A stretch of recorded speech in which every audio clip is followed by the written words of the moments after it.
আসসালামু আলাইকুম এভরিওয়ান, আশা করি সবাই ভালো আছেন। আজকে আমি আপনাদের জন্য নিয়ে এসেছি একটি ইউনিক রেসিপি, যেটা হলো three tyre cake. Normal cake তো আমরা কম বেশি সবাই দেখেছি, কিন্তু থ্রি টায়ার কেক খুব কমই লক্ষ্য করা যায়। বিভিন্ন বেকারিতে খুবই চড়া দামে এই থ্রি টায়ার কেকটি সেল করা হয়, এবং বাচ্চারা তো এ ধরনের কেক খুবই পছন্দ করে থাকে। আজকের কেকটি আমি সম্পূর্ণ কাঁচা ফুল দিয়ে ডেকোরেট করেছি।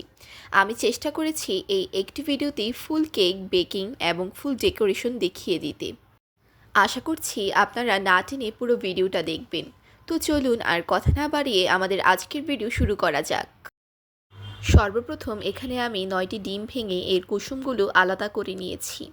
কেক মেক করার 1 ঘন্টা আগে আপনারা ডিমগুলো বাইরে বের করে রাখবেন। এখন একটি বিটার মেশিনের সাহায্যে আমরা ডিমের সাদা অংশটিকে ফোম করে নিব, এবং ফোম করার মাঝে মাঝে আমরা চিনি অ্যাড করে নিব। আজকের থ্রি টায়ার কেক মেক করতে আমি এখানে 2 কাপ চিনি ব্যবহার করেছি। চিনিটা মেইনলি আপনারা নিজেদের টেস্ট বাড অনুযায়ী ব্যবহার করবেন। আমার ফ্যামিলি মেম্বার্স একটু চিনি কম খায় দেখে আমি এখানে চিনি একটু কম ব্যবহার করেছি। দেখুন, ডিমের ফোমটা দেখতে ঠিক এরকম হবে। তারপর এখানে আমি অ্যাড করে দিব রেগুলার ইউজের সয়াবিন তেল। আপনারা যে কয়টি ডিম ব্যবহার করবেন সেই কয় টেবিল চামচ তেল ব্যবহার করবেন। তারপর এগুলোও ভালোভাবে বিটার মেশিনের সাহায্যে মিশিয়ে নিব। তারপর অ্যাড করে দিব 2 টেবিল স্পুন চকলেট ইমালশন, এবং দিয়ে দিব 1 টেবিল স্পুন কফি ইমালশন। এটা সম্পূর্ণ অপশনাল, আপনারা এটা চাইলে ব্যবহার করতেও পারেন আবার নাও করতে পারেন। চকলেট কেকে কফি ইমালশনটা দিলে কফির খুব সুন্দর একটা ফ্লেভার আসে। তারপর আবারও বিটার মেশিনের সাহায্যে সব কিছু ভালোভাবে বিট করে নিব। কিছুক্ষণ পরেতে ডিমের কুসুমগুলো অ্যাড করে দিব।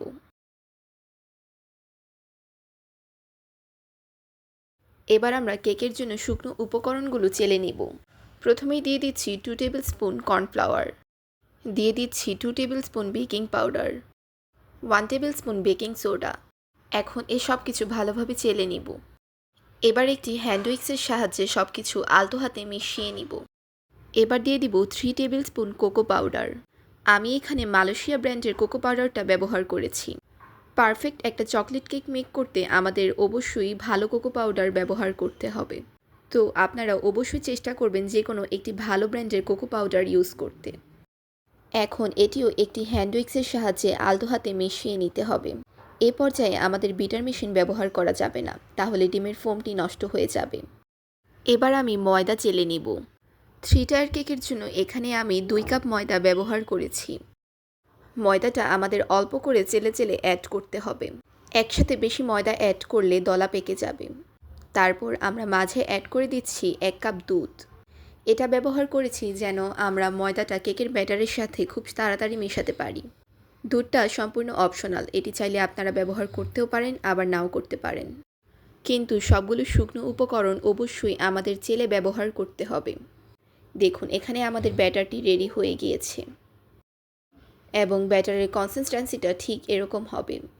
আজকের 3 পাউন্ডের কেকের জন্য আমি এখানে এই মোল্ডগুলো ব্যবহার করেছি। এখন আমি মোল্ডটাতে বাটার পেপার বিছিয়ে নিব, এবং পরিমাণ মতো কেকের ব্যাটার ঢেলে নিব, এবং মোল্ডটি কয়েকবার বাড়ি দিয়ে দিব। এবার আমি বড় একটি পাতিল নিয়ে নিয়েছি এবং পাতিলটিতে একটি স্ট্যান্ড বসিয়ে দিয়েছি। এবার কেকের মোল্ডটি এর ভিতর দিয়ে দিব, এবং মিডিয়াম আঁচে 40 থেকে 45 মিনিট কেকটি বেক করে নিব। তারপর এখানে আমি একটি বোলে 2.5 কাপ ভিভো হুইপড ক্রিম নিয়ে নিয়েছি, এবং এখানে অ্যাড করে দিচ্ছি 3 টেবিল স্পুন আইসিং সুগার। তারপর একটি বিটার মেশিনের সাহায্যে আমরা ক্রিমটা বিট করে নিব। কিছুক্ষণ পরেই দেখবেন ক্রিমটা ঠিক এরকম হয়ে আসবে। বোলটা উপর করলেও ক্রিমটা পড়বে না, তার মানে আমাদের ক্রিমটা পারফেক্টলি হয়ে গিয়েছে। দেখুন, 45 মিনিট পর এখানে আমাদের কেকটি বেক হয়ে গিয়েছে। এবার আমরা কেকটির আশপাশ ভালোভাবে একটি নাইফের সাহায্যে ছাড়িয়ে নিব, এবং কেকটি মোল্ড আউট করে 3টি সমান সাইজে কেটে নিব।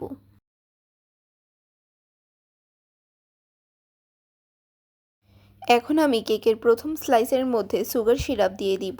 সুগার সিরাপ হলো চিনি ও পানির একটি মিশ্রণ। 2 টেবিল স্পুন চিনি এবং 5 টেবিল স্পুন পানি মিশিয়ে নিলেই আমাদের সুগার সিরাপ মেক করা হয়ে যাবে। কেকটিতে আমরা এমনভাবে সুগার সিরাপ দিব যেন কেকের প্রতিটা পার্টে সুগার সিরাপটা লাগে। তারপর এর মাঝে ক্রিম লাগিয়ে নিব। ক্রিম লাগানোর সময় এখানে আমরা প্যালেট নাইফটা ইউজ করব, যেন কেকের প্রতিটা পার্টে ভালোভাবে ক্রিম লাগানো যায়।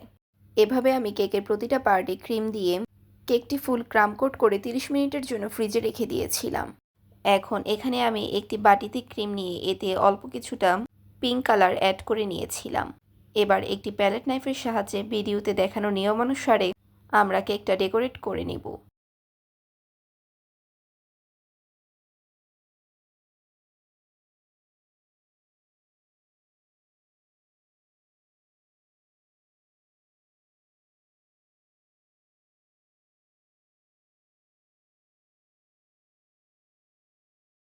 দেখুন, এভাবে আমি 3টি লেয়ারের কেকই সেমভাবে ডেকোরেশন করে নিয়েছি। এবার আমি ফার্স্ট লেয়ার কেকের উপর সেকেন্ড লেয়ারটি দিয়ে দিব। এই কাজটি আমাদের খুবই সাবধানতার সাহায্যে করতে হবে। 2টি প্যালেট নাইফের সাহায্যে আমাদের কেকটি তুলতে হবে এবং অবশ্যই খেয়াল রাখতে হবে কেকটি মাঝ বরাবর বসেছে কিনা। এরকমভাবে আমরা কেকের থার্ড লেয়ারটিও দিয়ে দিব এবং অবশ্যই কেকের মাঝ বরাবর কয়েকটি স্ট্র ইউজ করব। স্ট্র ইউজ করার ফলে আমাদের কেকটি স্টেবল থাকবে। এবার আমরা একটি স্টার নজলের সাহায্যে কেকের বর্ডারটা ডিজাইন করে নিব। আপনারা অবশ্যই ট্রাই করবেন 3 টায়ার কেকে বর্ডারগুলো ডিজাইন করার, তাহলে কেকের সৌন্দর্য আরও দ্বিগুণ বেড়ে যায়।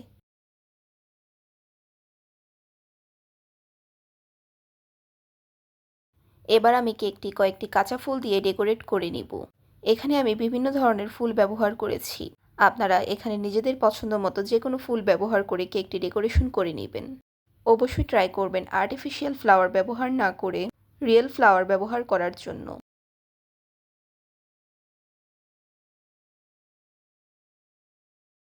দেখুন কত ইজি ওয়েতে আমাদের 3 টায়ার কেকটা মেক হয়ে গেল। আশা করছি আজকের রেসিপিটা আপনাদের খুবই কাজে আসবে এবং আজকের ভিডিওটা ফলো করলে আপনারা নিজেরাই নিজেদের স্পেশাল ডেতে কেক মেক করতে পারবেন। আর একটা কেক ছাড়া কিন্তু স্পেশাল ডেতে স্পেশাল ফিল হয় না। আপনাদের কাছে যদি আমার ভিডিওটি ভালো লেগে থাকে তাহলে অবশ্যই একটি লাইক, শেয়ার এবং কমেন্ট করে দিবেন এবং চ্যানেলে নতুন হয়ে থাকলে অবশ্যই চ্যানেলটি সাবস্ক্রাইব করে আমার পাশেই থাকবেন। তো আর কথা না বাড়িয়ে আমাদের আজকের ভিডিওটা এখানেই শেষ করছি। সবাই ভালো থাকবেন। আল্লাহ হাফেজ। আসসালামু আলাইকুম।